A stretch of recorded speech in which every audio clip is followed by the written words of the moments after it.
अस्सलाम वालेकुम students, this is Mohammad Shahzad और आज हमारी मैथमेटिक्स की क्लास है एफएससी सेकंड पार्ट, चैप्टर उसका 5 है, जिसका फ़र्स्ट लेक्चर हम स्टार्ट करने जा रहे हैं। फ़र्स्ट लेक्चर हमें उसके अंदर जो चीज़ें हमने डिस्कस करनी है, चैप्टर 5 हमें लीनियर इनइक्वालिटी और प्रोग्रामिंग के बारे में बताता है। लीनियर इनइक्वालिटी के जो साइंस होते हैं, आपको कैसे पता चलेगा कि ये जो हमें एक्सप्रेशन दिया गया है in the shape of question वो लीनियर इनइक्वालिटी को शो कर रहा है। तो उसके लिए जो साइंस यूज़ किए जाते हैं, greater than, less than, greater than equal than zero, less than equal than zero. अगर तो ये 4 साइंस आपको नज़र आ जाए तो ये हमेशा इनइक्वालिटी को शो करते हैं।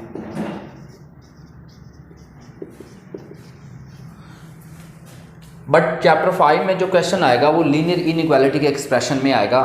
मिसाल के तौर पर ax प्लस बी वाई वो greater than equal than zero आ सकता है, ax plus B Y less than equal than zero आ सकता है। ये दोनों एक्सप्रेशन वो आपको दे सकता है, डिपेंड करता है क्वेश्चन की नेचर पे। अब ये लीनियर एक्सप्रेशन क्यों है, वो इस वजह से क्योंकि इसके अंदर जो वेरिएबल यूज हुए हैं उनकी पावर क्या है, 1 है। तो इस वजह से हम इसको लीनियर इनइक्वालिटी कह सकते हैं। अब हम आते हैं क्वेश्चन के ऊपर, क्योंकि the time is really too short. हमने जस्ट जो स्मार्ट सिलेबस के अंदर क्वेश्चंस हमें बताए गए हैं उसके हवाले से हमने जस्ट सिलेक्टिव स्टडी करनी है। तो हम आते हैं इसकी एक्सरसाइज के ऊपर।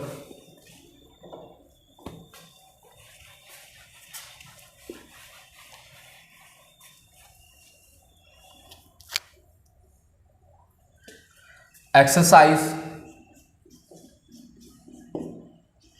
5.1 उसका क्वेश्चन नंबर 1 का तीसरा part. 3x - 2y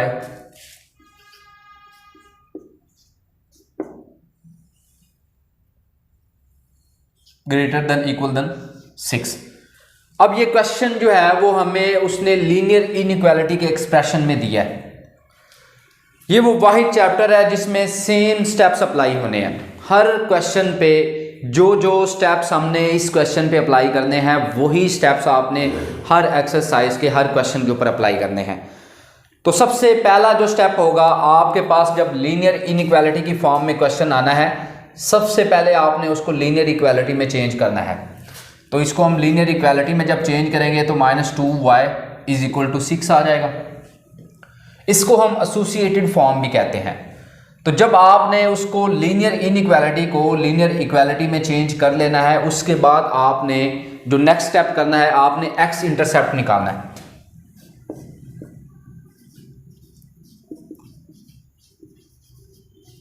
x intercept निकालने के लिए आपने y को हमेशा 0 के इक्वल पुट करना है। तो आपने क्या करना है कि पुट y = 0।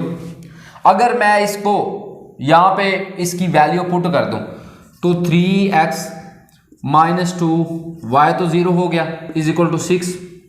ये बन गया 3x = 6। ये x इधर अगर 3 के साथ मल्टीप्लाई हो रहा है, अब 3 उधर जाकर क्या हो जाएगा, डिवाइड। तो हमारे पास जो x आया है वो आया है 2, क्योंकि ये इससे डिवाइड हो जाता है। अब हमारे पास जो पॉइंट पहला आया है वो आया है, x की वैल्यू तो आई है 2 और y हमारे पास है 0। सिमिलरली आपने y इंटरसेप्ट भी निकालना है।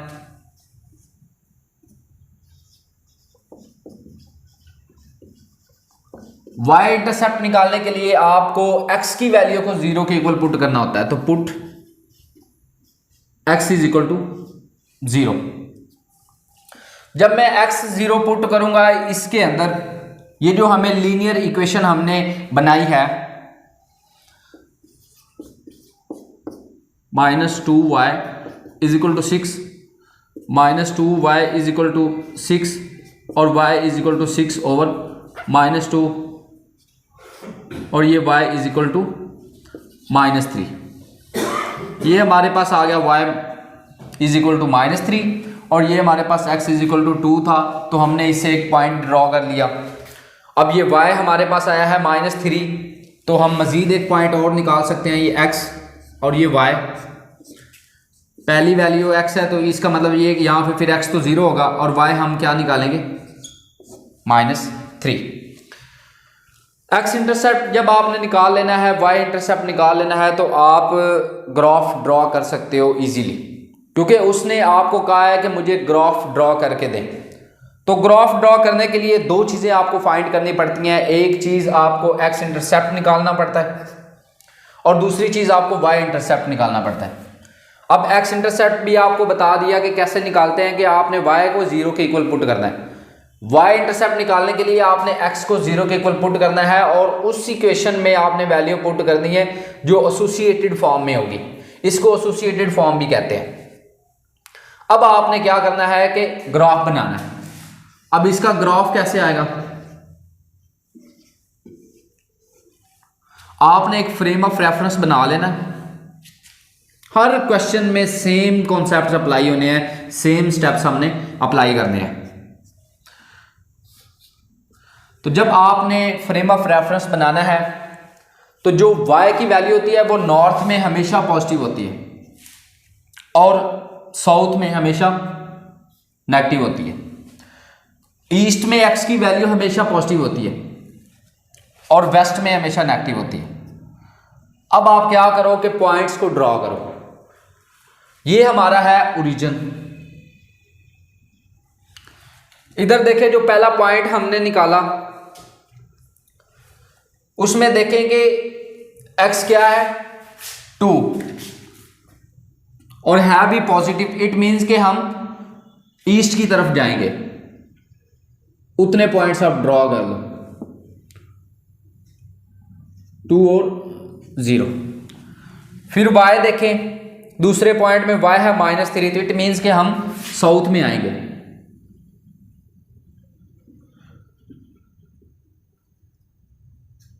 जीरो और -3, तो ये लाइन हमारी यहां से गुजर रही है।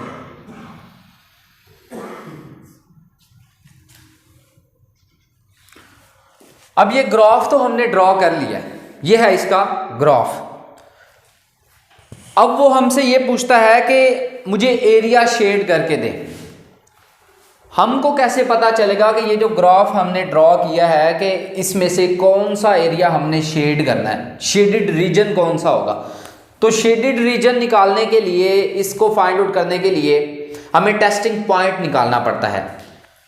हर क्वेश्चन में 3 स्टेप्स आपने फॉलो करने हैं। पहले आपने x इंटरसेप्ट निकालना है, फिर आपने y इंटरसेप्ट निकालना है।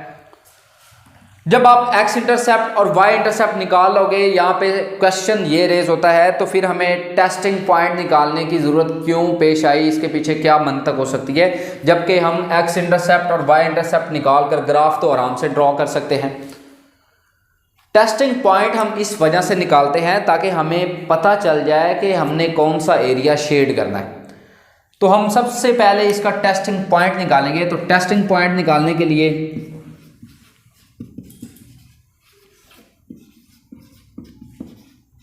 टेस्टिंग पॉइंट निकालने के लिए सबसे पहले आप ये लीनियर इनइक्वालिटी वाला एक्सप्रेशन लिखो। ये क्या था, 3x - 2y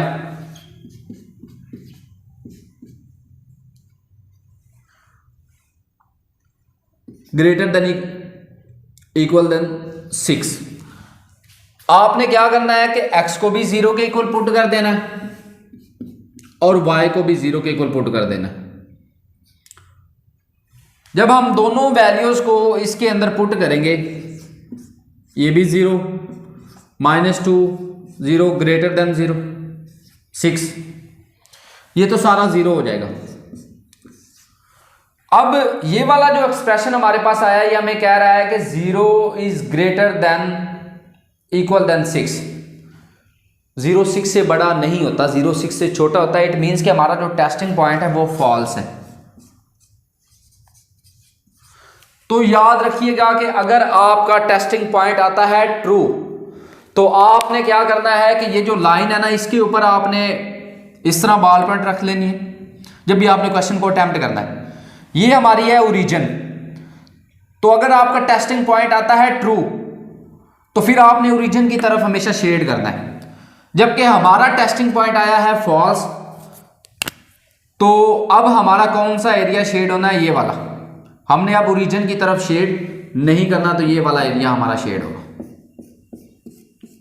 ये सारा एरिया आप शेड करते हैं। तो ये आपका ग्राफ भी ड्रॉ हो गया और आपका एरिया भी शेड हो गया। इसमें क्वेश्चन में, हर क्वेश्चन में आपने सेम कॉन्सेप्ट अप्लाई करना है। सबसे पहले आपको एक लीनियर इनइक्वालिटी वाला एक्सप्रेशन दिया जाएगा और आपसे ये कहा जाएगा कि मुझे ग्राफ भी ड्रा करके दें और मुझे एरिया भी शेड करके दें। तो ग्राफ ड्रा करने के लिए आपको दो चीज़ें फाइंड आउट करनी होगी। पहले एक्स इंटरसेप्ट निकालना होगा, फिर आपको वाई इंटरसेप्ट निकालना होगा, उसके बाद आपको टेस्टिंग पॉइंट निकालना होगा। और ये भी आपको रीज़न बता देगी कि टेस्टिंग पॉइंट हमें निकालने की ज़रूरत क्यों पेश आई, जबकि हम ग्राफ तो ड्रा कर सकते हैं एक्स इंटरसेप्ट और वाई इंटरसेप्ट निकाल कर। तो टेस्टिंग पॉइंट इस वजह से निकाला जाता है ताकि हमें इस चीज़ का इल्म हो जाए कि हमने एरिया कौन सा शेड करना है। अगर तो आपका टेस्टिंग पॉइंट आता है फॉल्स, तो फिर आपने ओरिजिन की तरफ शेड नहीं करना। ये हमारी ओरिजिन है, आपने उस लाइन के ऊपर क्या करनी है, बॉल पॉइंट रख लेनी। आपने देखना है कि अब मेरा टेस्टिंग पॉइंट आया है ट्रू, तो फिर आपने इधर ओरिजिन की तरफ शेड करना। अगर ये ट्रू आता तो हमने ये वाला एरिया सारा शेड कर देना था। अब ये आया है फॉल्स, इट मीन्स कि हम हमेशा ओरिजिन से अवे जाएंगे, इस लाइन से इधर नहीं जा सकते। ये वाला सारा का सारा एरिया जो है वो आपने शेड कर देना। तो यहाँ पर आपका क्वेश्चन होता है कंप्लीट।